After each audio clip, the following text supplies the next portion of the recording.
اور جو کچھ آسمانوں میں اور جو کچھ زمین میں ہے سب اسی کا ہے اور اسی کی عبادت لازم ہے،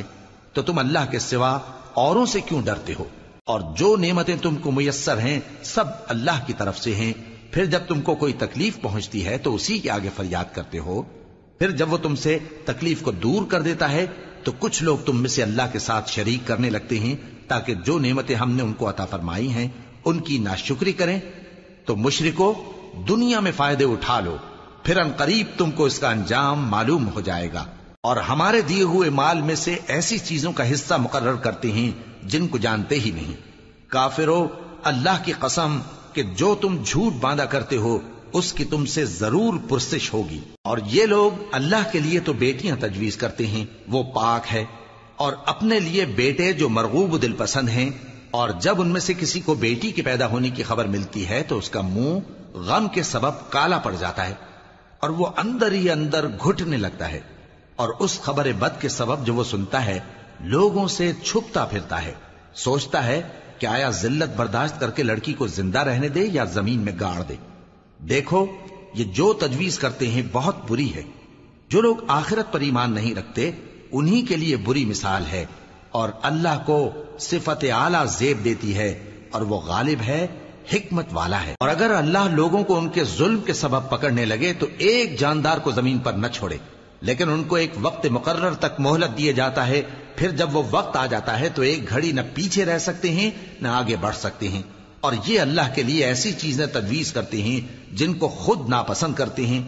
اور زبان سے جھوٹ بکے جاتے ہیں کہ ان کو قیامت کے دن بھلائی یعنی نجات ہوگی۔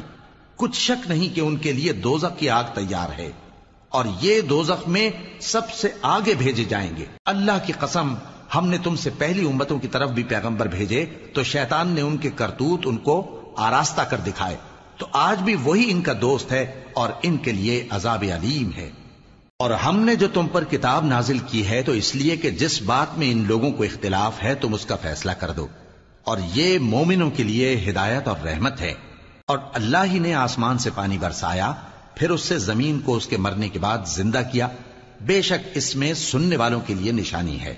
اور تمہارے لیے چوپایوں میں بھی مقام عبرت و غور ہے کہ ان کے پیٹوں میں جو گوبر اور لہو ہے اس کے درمیان سے نکال کر ہم تم کو خالص دودھ پلاتے ہیں جو پینے والوں کے لیے خوشگوار ہے، اور کھجور اور انگور کے میووں سے بھی تم پینے کی چیزیں تیار کرتے ہو کہ ان سے شراب بناتے ہو اور عمدہ رزق کھاتے ہو۔ جو لوگ سمجھ رکھتے ہیں ان کے لیے ان چیزوں میں نشانی ہے۔ اور تمہارے پروردگار نے شہد کی مکھی کو ارشاد فرمایا کہ پہاڑوں میں اور درختوں میں اور اونچی اونچی چھتریوں میں جو لوگ بناتے ہیں گھر بنا، پھر ہر قسم کے میوے کھا اور اپنے پروردگار کے صاف رستوں پر چلی جا۔ اس کے پیٹ سے پینے کی چیز نکلتی ہے جس کے مختلف رنگ ہوتے ہیں، اس میں لوگوں کے لیے شفا ہے، بے شک سوچنے والوں کے لیے اس میں بھی نشانی ہے۔ اور اللہ ہی نے تم کو پیدا کیا، پھر وہی تم کو موت دیتا ہے، اور تم میں بعض ایسے ہوتے ہیں کہ نہایت خراب عمر کو پہنچ جاتے ہیں تاکہ بہت کچھ جاننے کے بعد ہر چیز سے بے علم ہو جائیں۔ بے شک اللہ سب کچھ جاننے والا ہے، قدرت والا ہے۔